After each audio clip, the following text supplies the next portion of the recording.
Bugünkü videomda yine bir bu bebek serisine gelirik. Bu sefer kime oxşatmaya çalışacağım? Dostuma, Xamperiyə. Bu rengi budur.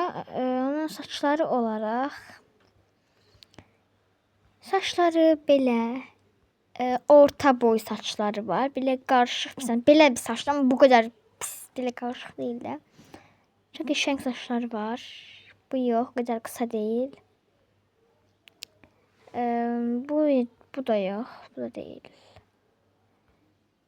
Tamam.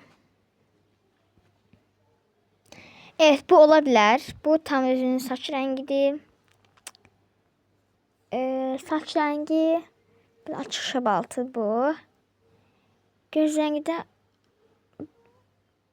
bu renktir. Dudak tam olarak budur. Kofta olarak bir dənə dur, gilaslı bir şeyler seçelim.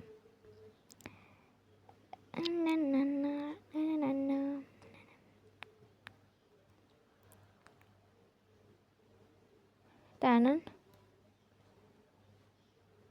İşte budur kofta olarak da. Bu yok.